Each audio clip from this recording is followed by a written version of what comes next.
think as long as we continue to stay focused on the customer and not spreadsheets, I think we're going to keep winning.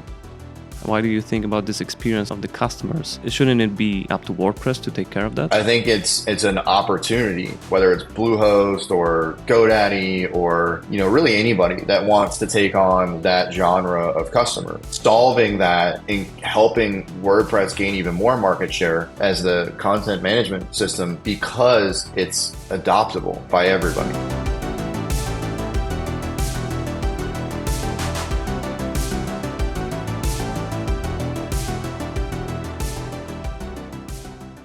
My guest is Ben Gabler, founder and CEO at Rocket.net, a company that offers super fast managed WordPress hosting.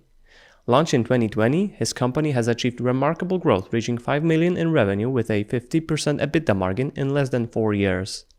Last year alone, they achieved a massive 250% growth. Ben has been part of the web hosting industry for more than 20 years. He has worked for the biggest companies and gathered a lot of experience that he'll share in this episode. Enjoy! Ben, so let's start with some standard question. How did you get into the web hosting industry and what's your story? And before you start, I know that this is a pretty long story, so I'll be interrupting you in the meantime. Sure. Yeah. I got started initially back in early 2000s. It was probably right around 2002, give or take. And, I had my very first server from a company called FDC Servers. And I was running an IRC daemon on it to use IRC. So, I was delivering pizza at the time, kind of learning a lot about, running a business and kind of seeing a lot of the different aspects of what it takes to run a business. And, one of the things that I think, believe it or not, I learned there was, if you're going to open a business and start a business, you should be able to cover every aspect of it. I watched the guy that owned that pizza shop mop floors, make pizza, deliver pizza, you name it, run payroll, he did it all. So that way, if somebody called in sick, he wasn't kind of stuck. He was able to keep going. Yeah.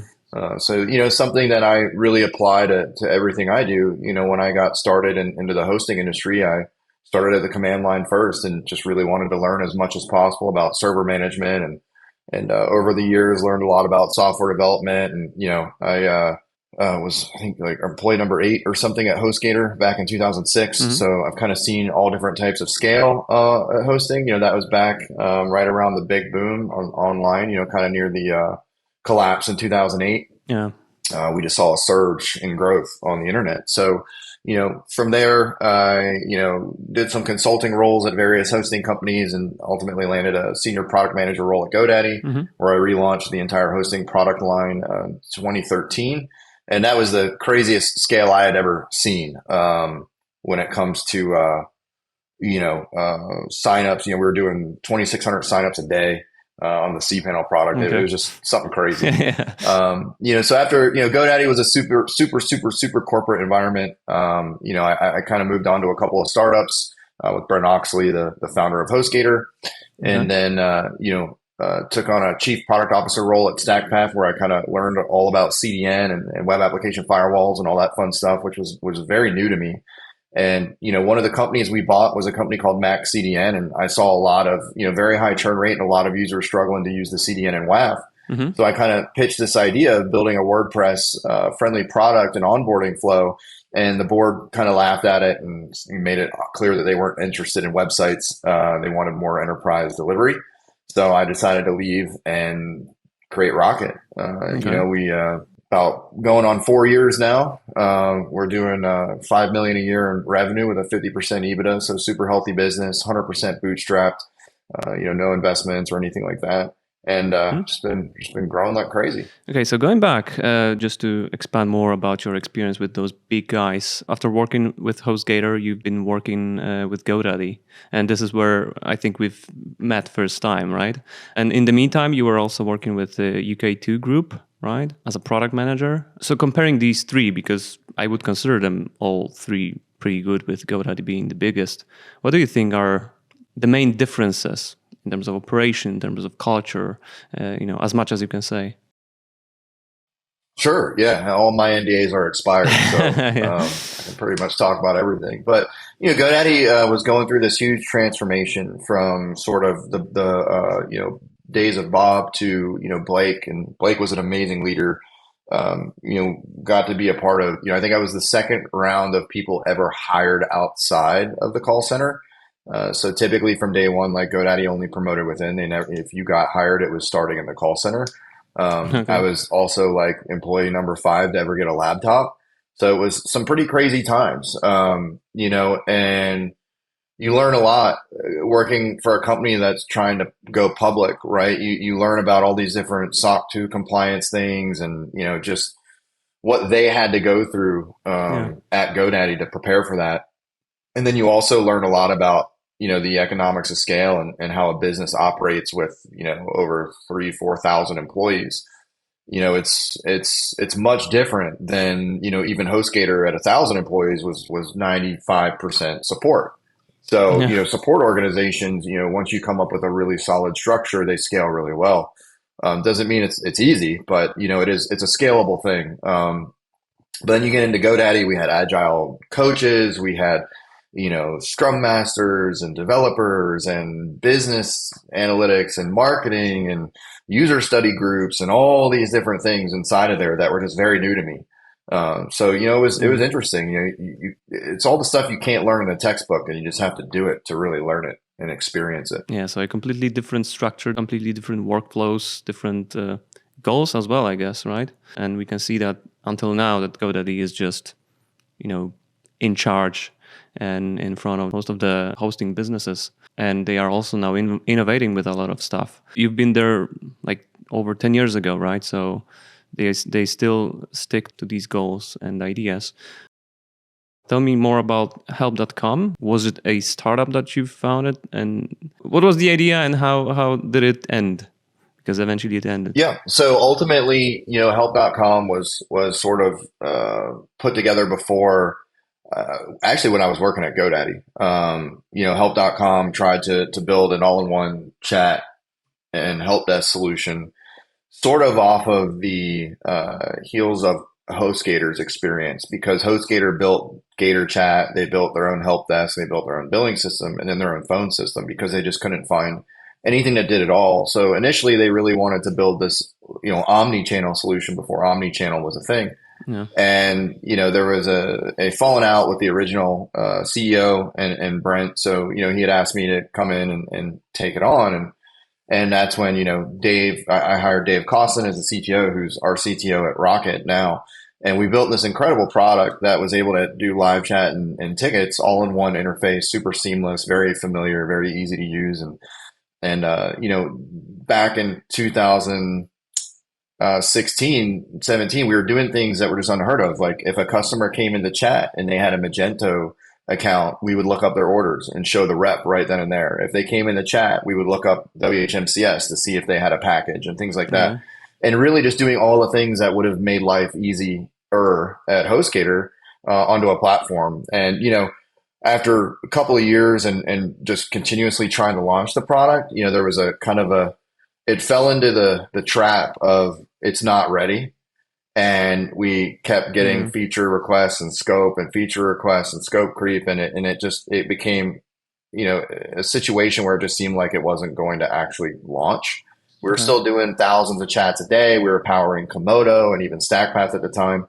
And it was just more of a fundamental difference in a go-to-market strategy. So, that's when I kind of moved on to StackPath, and somebody else had taken over help. And from what I understand, it ended up being sold off. I mean, I always joke that if we would have gone to market in 2016, I'd probably be retired right now because it was a hell of a product, and even at Rocket today, we use Zendesk, and we have to use livechat.com because Zendesk's chat system, they tried to make it feel like a ticket, and it's just a very subpar experience. For me, I'm a big firm believer in MVP and go to market. And if you're not embarrassed by the first version, you waited too long type stuff. Yeah, exactly. And, I think I built the Rocket MVP in 72 days, I think it was, and launched it. So I think it was like $20,000 in 72 days. And the first version was out there, and it was definitely not great. Right. But the solution was, there was definitely bugs in the UI, and it wasn't perfect. And we had to help customers a lot, but it's really just validating the idea. And hey, is there a demand for edge first WordPress? And it turns out there is. I have the same experiences. You have to learn at some point that going MVP as fast as possible is the only way to succeed, and waiting with a product that is not ready for 1-2 years is just too long. I have the exact same experiences. Well, I guess you have to learn it hard way sometimes. Yeah, it's interesting though. I wouldn't change any of it because I got to, work really closely with Dave and learn. Like I always joke that at Help I got my PhD in software engineering from Dave, and it really helped a lot. With building Rocket and the way that I even did it as an MVP, knowing what the future would hold for it being API first with React Portal completely separate. We're definitely one of the only companies that I know of in the space that has built it the way that we've built it, right? Like we have some of the largest hosting companies in the world reselling the product with a completely skinned drop-in version of our portal, and you would never know, right? Yeah. So we've taken a lot of the modern SaaS approach to building this platform, and it's just been incredible. Okay, before we start talking about Rocket.net, tell me about StackPath. Sure. So StackPath, they had a really big need for products. They had a marketing-driven product team, and that kind of resulted in a huge disconnect with engineering, and they weren't really getting products out the door quick enough. So when I joined, we launched DNS across the entire platform within a couple of weeks, and we just continued to start building the first fungible edge compute platform with containers and VMs. And, in parallel to that, we had a very large CDN business, and that's where we saw a lot of these WordPress users just churning left and right because they were coming in with W3 total cache, and it was saying just, put in your CDN URL and offload your assets. And the problem is that doesn't help with time to first byte and a million other things. So they weren't seeing any benefits from it. So they would churn out.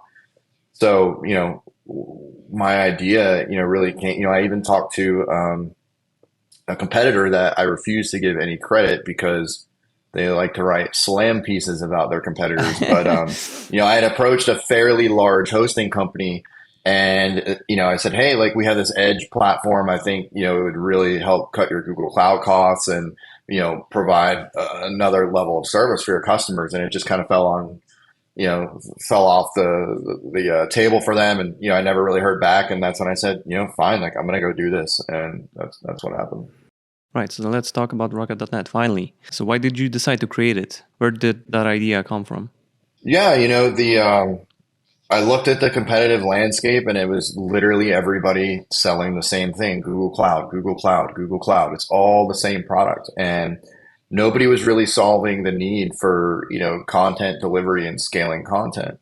And that's when I made a couple phone calls to some friends at Cloudflare and decided to partner with them and leverage their Cloudflare Enterprise product. And, you literally cannot use Rocket.net without pushing through Cloudflare Enterprise first.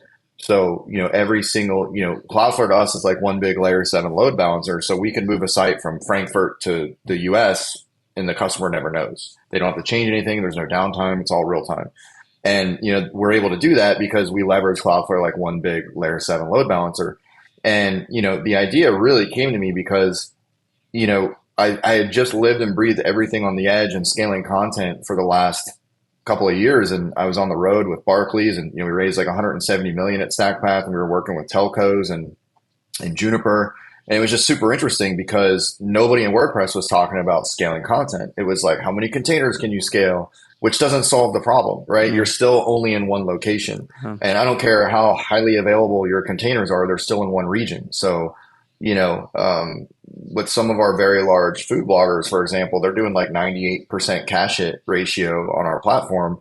If the origin went down, their writers can't write, but their website still delivers through the cache just because it's such high traffic.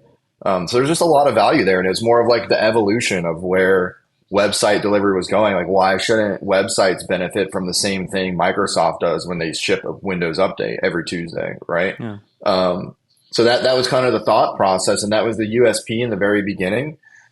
And Core Web Vitals became a thing, just pure luck. We had no idea, obviously, that was coming, but that really made our platform even more attractive. And since then, we've really pushed more. We're going up market with a lot of enterprise business, and the USP has really become our support. A lot of our competitors are just price gouging and the amount of money they're charging people is just absurd. So, we're able to pass on a lot of savings because we're not leveraging commodity cloud, which is super expensive, right? So like Google Cloud is an arm and a leg, right? Like we built our own private cloud that leverages our own bare metal, and we deploy our own hypervisor. We have all the benefits of public cloud without the cost.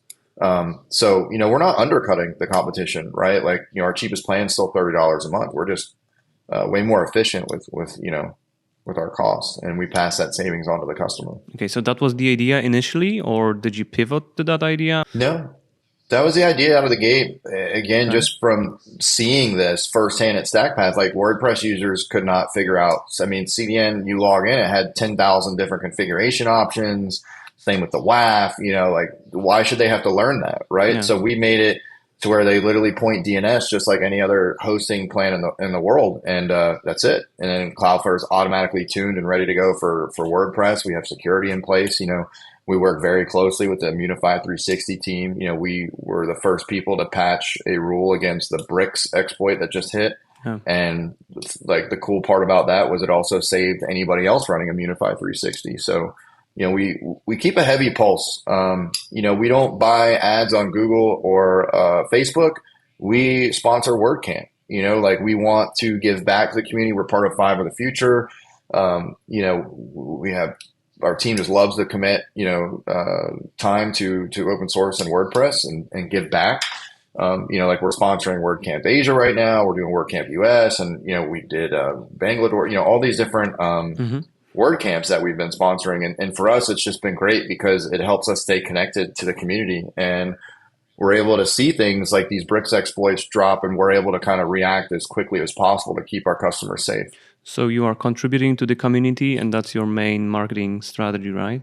And this is how you were able to grow in such a fast pace, because I've seen your growth in your recent blog post, which is remarkable. So tell me more about your marketing strategy. Of course, as much as you can say. Sure. Yeah, I think really what's carried our brand has been a lot of word of mouth.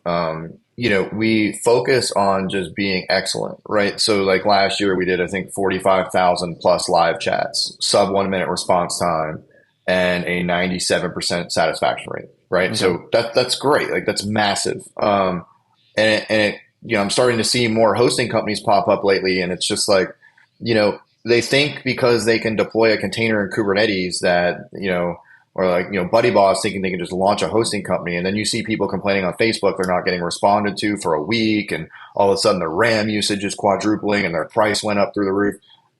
I always say people should just stick to what they're good at, right? If you're good at building an LMS or some kind of social media software, stick to that, right? If you're good at building a site builder, stick to that.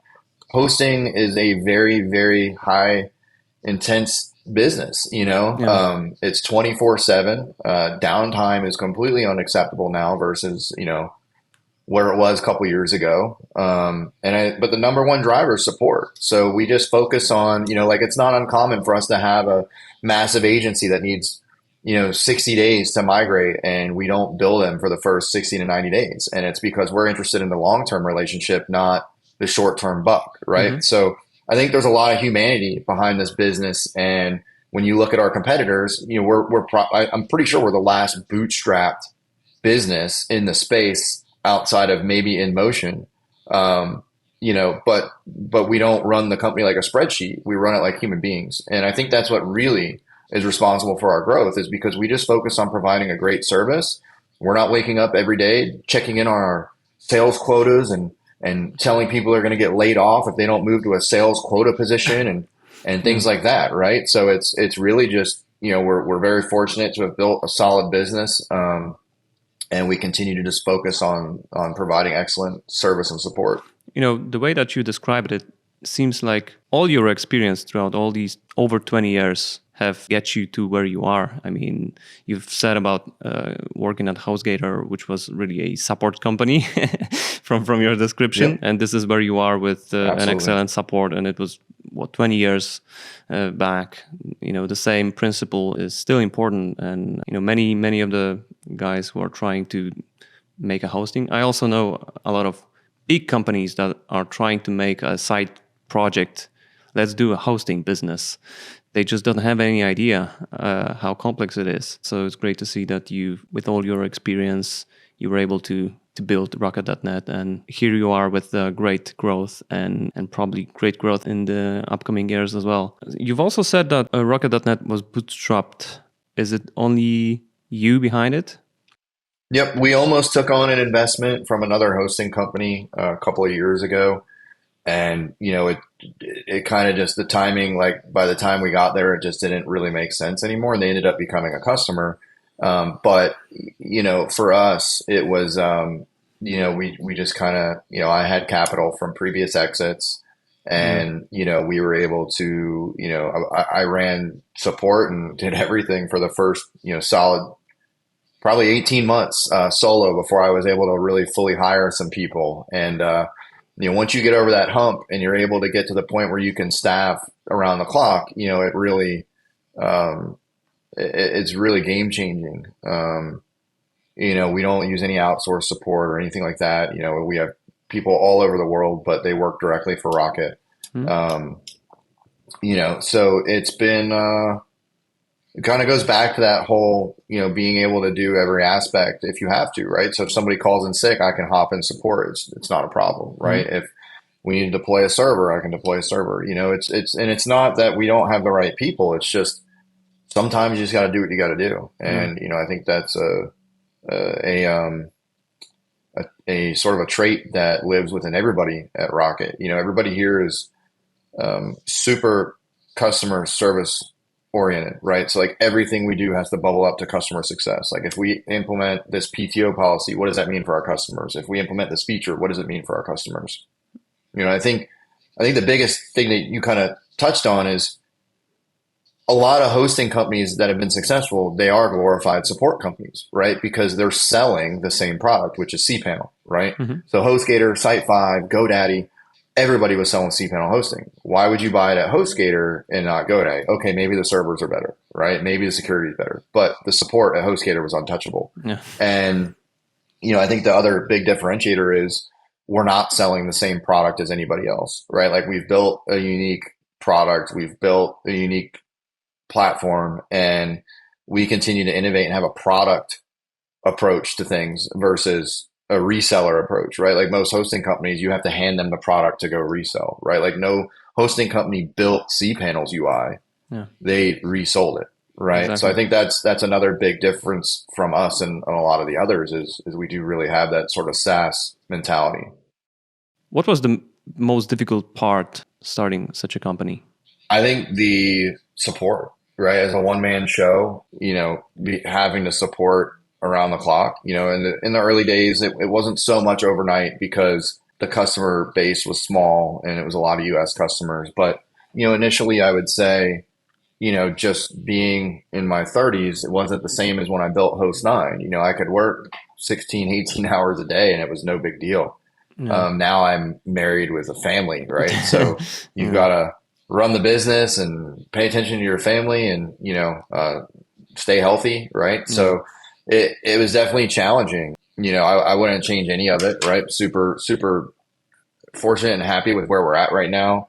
A big part of the strategy was hiring really, really good people, right? So like most of the people on our team have been in the hosting industry for 10 to 20 years. So that was a big part of it. And it's definitely like, it takes a village, right? Like they say, like our team Rocket would not be what it is today without our team. And even especially, people like Dave Costin coming in as our CTO, and, us having a SaaS CTO and not an infrastructure CTO makes a huge difference when it comes to the product.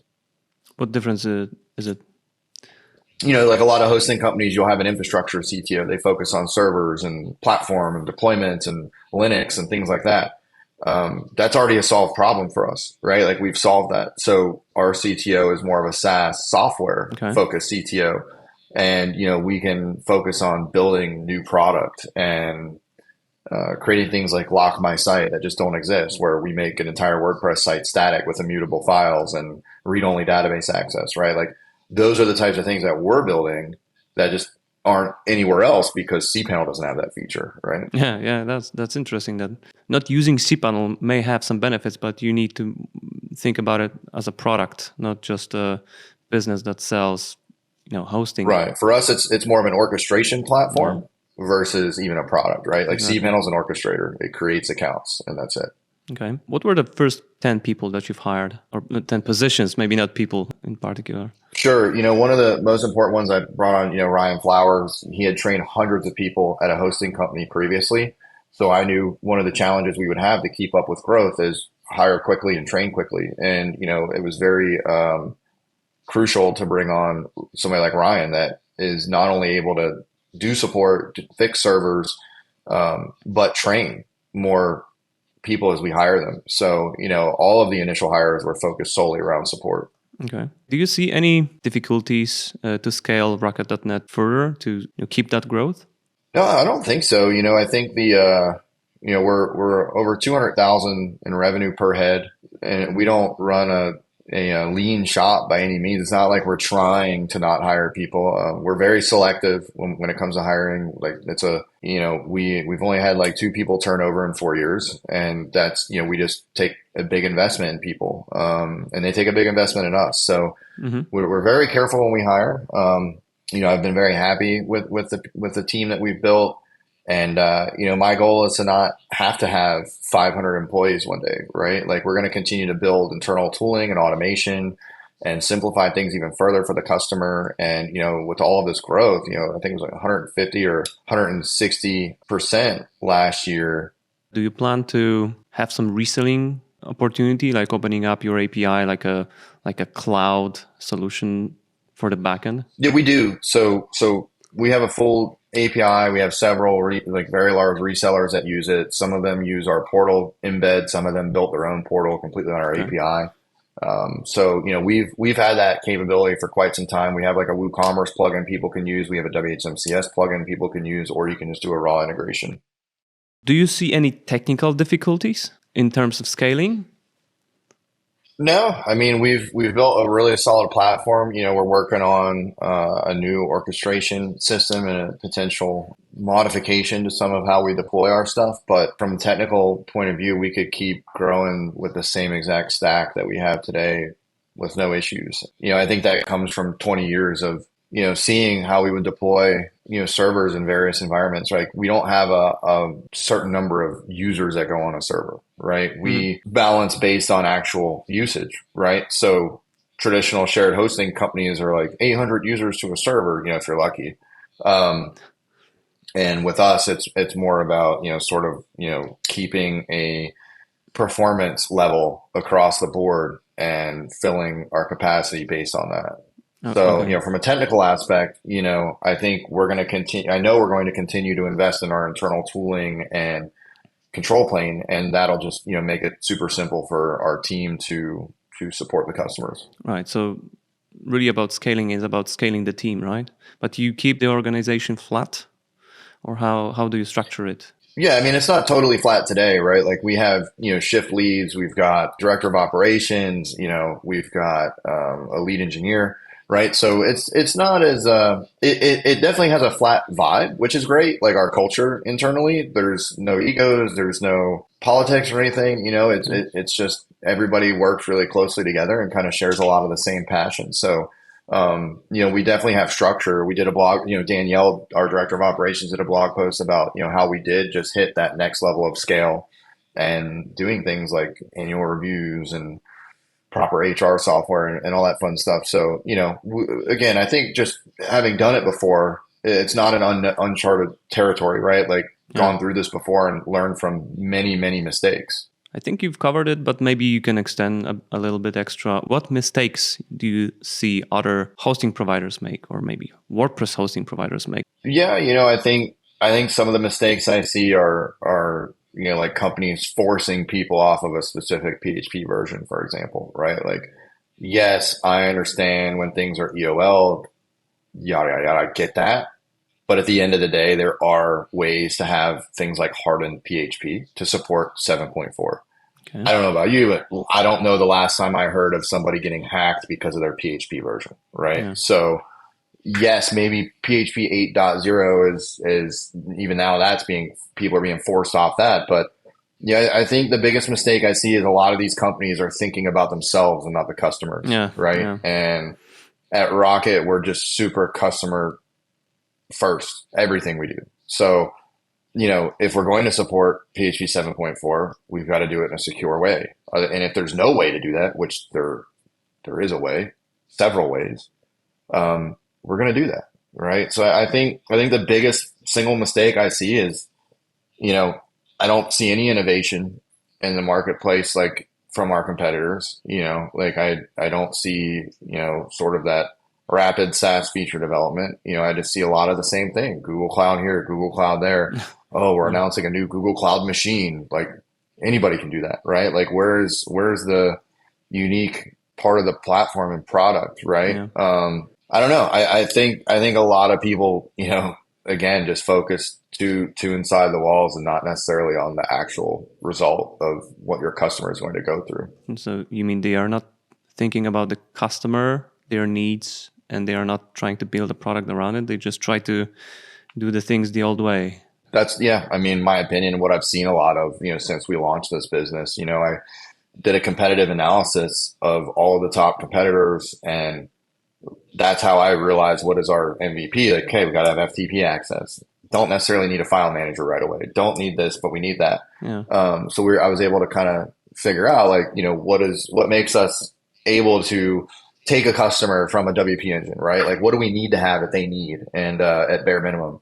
And what we saw was a lot of our early adopters were like, yeah, we know the portal is not perfect, but the solution is amazing, right? Like, I think as long as we continue to stay focused on the customer and not spreadsheets, I think we're going to keep winning.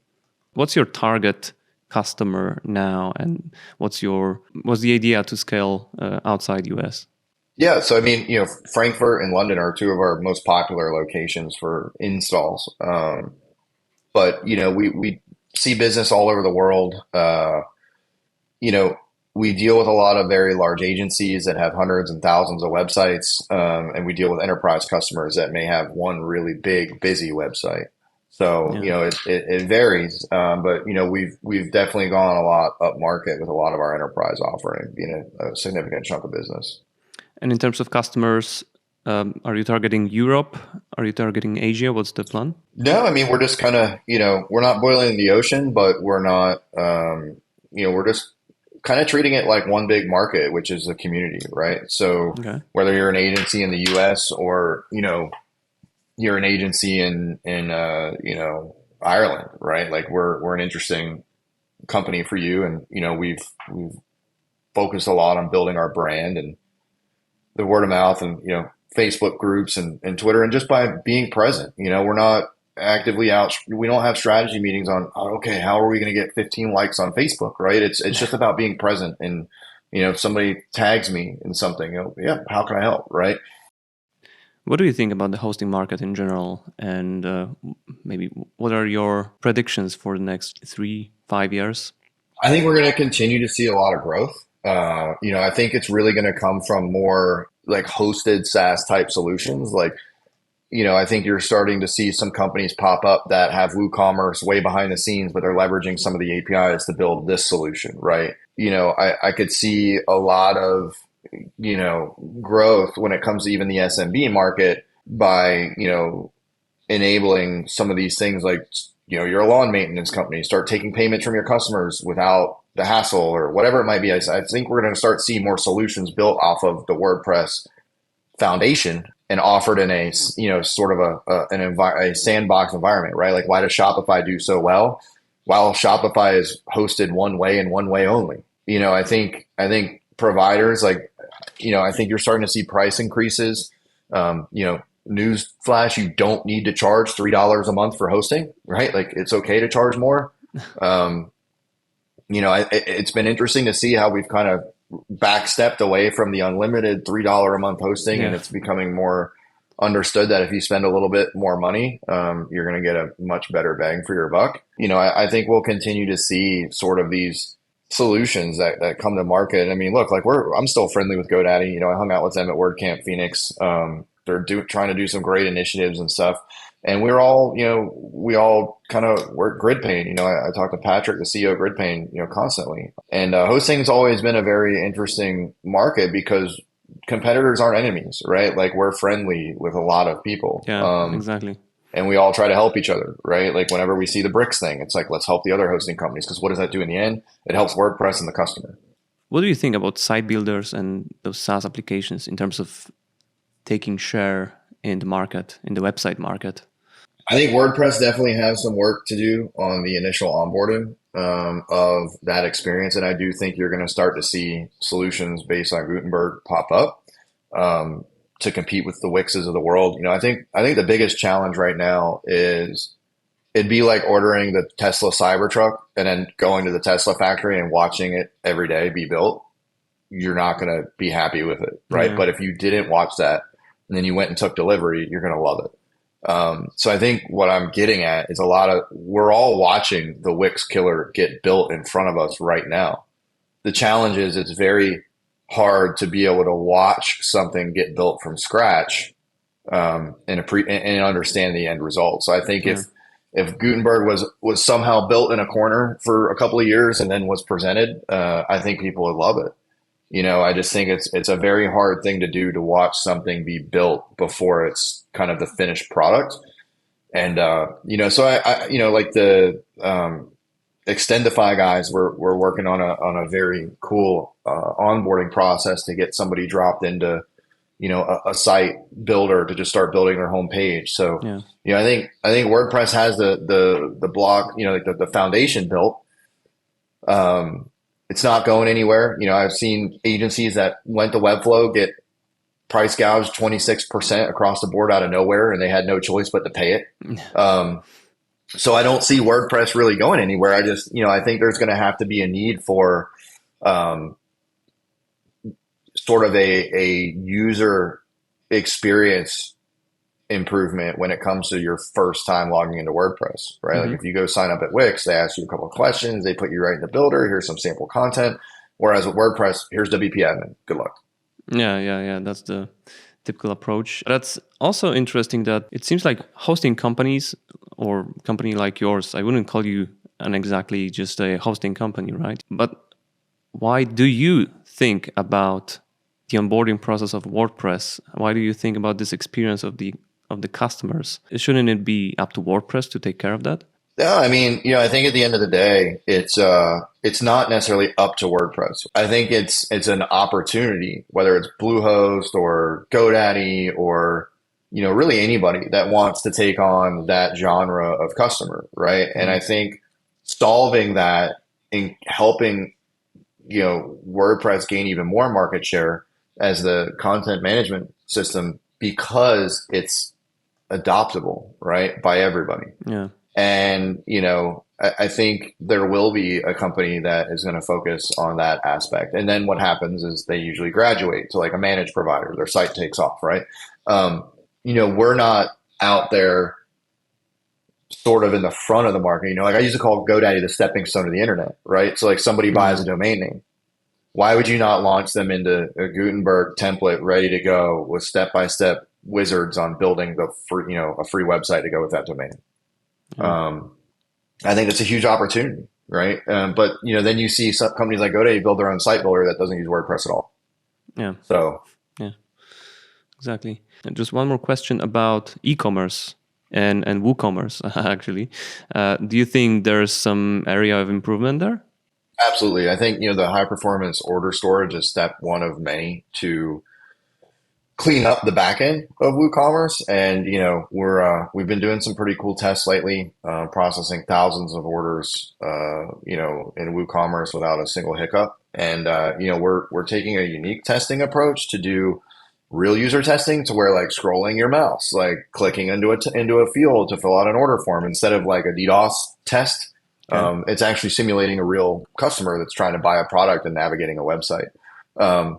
So, I think, we're going to have some new SKUs focused solely on WooCommerce this year. I think you'll see there's definitely a lot of opportunity. I made a tweet about it's time to stop the bleed to Shopify. We're seeing way too many people churn out to Shopify, and, it's just an opportunity to find the right wrapper to put around WooCommerce to make it perform and give people the solution they need. What do you think about the AI revolution, and how do you think it would impact, or is it already impacting the hosting market?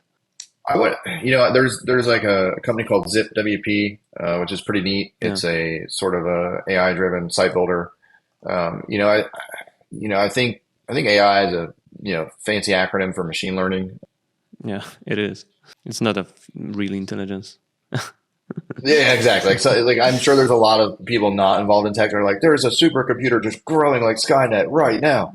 No, it isn't. But really, I think it's going to have a massive impact in the medical industry. I think the cure for cancer or certain things, being able to just crunch all of that data so quickly, like doing the work of 1,000 scientists in one keystroke or something, right? Like that's incredible. And, and be kind to the patient at the end.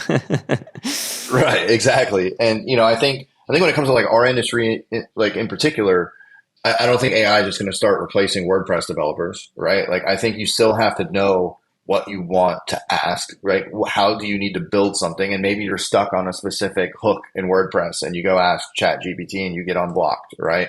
Or, hey, look, I'm getting a syntax error. Can you look at this code and find the missing semicolon, right? Yeah, I think it's got a lot of value to be a tool that developers and people in all different types of, line of work can leverage. But if you look at the Google update that just went out, like they're starting to kill all the AI generated content. Yeah. Right. Which is what everybody was afraid of, and then you look at these publishers, like some of the people we host, that are like literally handwriting recipes.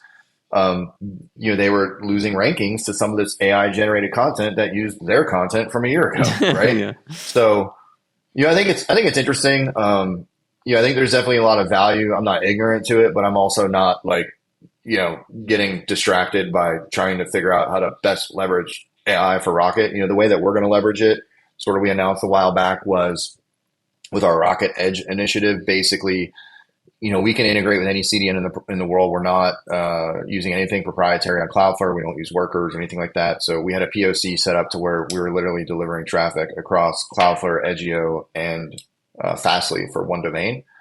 And, the idea is we would leverage machine learning to constantly monitor the routes on all of the big providers. And if we saw like an anomaly in Brazil on Cloudflare's network because it's saturated at that point, maybe we flip the switch for Brazil to go through Fastly, right? And we're just going to do intelligent routing based on the data. So that's where I think machine learning and things like are really valuable. But you're talking about stuff that's been possible for 15 years, right? Like if not longer, just paying attention to data and making intelligent decisions based on your data. Even at StackPath, we were messing around with machine learning and modeling for our WAF to find new exploits in 0 days coming through at the edge. I think it's a great tool. I think it's going to help a lot in various ways. I'm curious to see the medical industry leverage it the most, but yeah, I think if anything, it might help people jumpstart into a WordPress environment with things like ZipWP. Okay, and I think the last question around web hosting industry in general. What do you think about the consolidation on the market? Yeah, it's interesting. It's quiet. It's been quiet compared to 10 years ago, right? Like when you had EIG just buying everybody up or GoDaddy making acquisitions, there's really nobody left, right? My competitors that are not on, owned by GoDaddy or Newfold have raised money and either work with private equity or, whatever it might be. So those get very expensive to acquire when somebody's got 5 million in funding, for a founder to be motivated to exit, right? Like it's going to need some significant growth and a significant multiple, right? Yeah. So there's just not a lot of, sub 10, call it like the 1 to 5 million deals, right? Like there's just not really any companies out there anymore. They're either really big, like we've seen Deluxe and Host Papa, right? Like two really big companies joined together. Yeah. And there's just really not any little guys out there that are acquirable, right? There hasn't been a lot of new growth in the space just because, I think up until like even Rocket launched, like it's like what problem was there to solve, right? People were solving the same problem over and over, which is like a single origin based solution that had been done for 20 plus years. Whereas we came to market and we started with this edge first approach, and then all the other people started copying it. And, like then you had some of the companies like GridPane break out that have sort of a control panel as a solution, which is great. And various other things that a lot of agencies love managing their own VMs with, like VPSs. But I think even Cloudways was acquired by DigitalOcean for hundreds of millions of dollars, right? So, I think every acquisition creates an opportunity in the market for another company, or even a consolidated effort to improve said company that was acquired. You don't typically see a lot of that. It's not like we're seeing DigitalOcean pump millions and millions of dollars into Cloudways to change it. The most obvious thing they did, which we all saw coming, is they basically gave incentives to move off of any non-DigitalOcean provider. But I think it creates opportunity, right? If the perfect company was out there, why would Rocket exist, right? Exactly. Or any of us, right? So I think it's a huge market, right? You're talking WordPress alone, almost half the websites on the internet.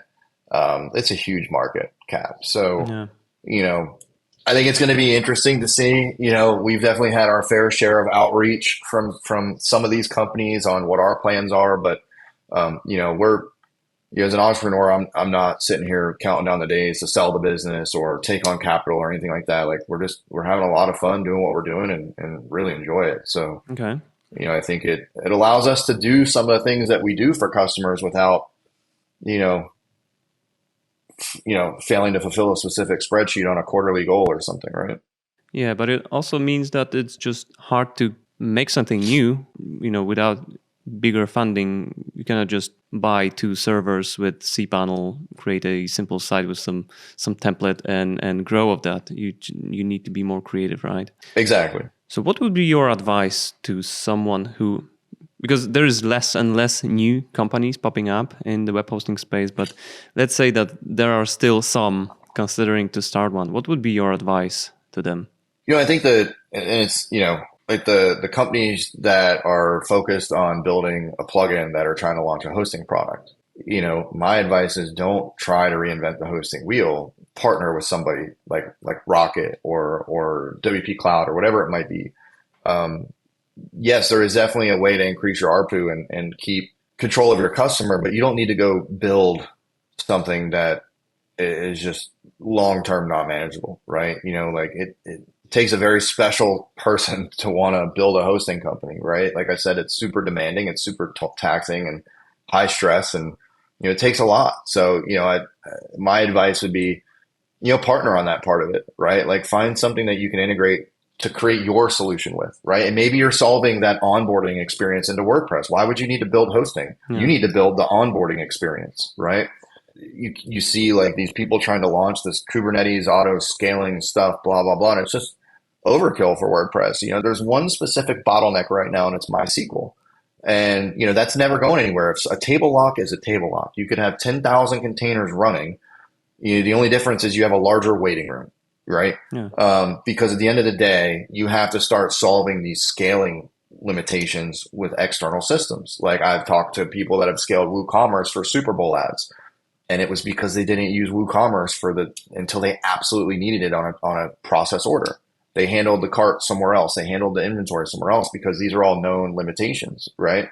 So I think there's a hell of an opportunity for somebody to come out and make an impact on solving the scale with core, creating a proper ORM to support things like Cockroach DB or, whatever it might be to help scale, beyond a single, region even, right? Okay. I think I think there's just a lot of opportunity to really visit the core foundation of WordPress. This was a very insightful interview, Ben. Thank you for your time. Thank you. And hopefully we'll hear a lot about Rocket.net in the near future, about your growth. And I hope Absolutely. to see some extra blog posts by the end of the year that you've had, again, 200, 300%. So all good luck. Awesome. Thank you. I really appreciate it.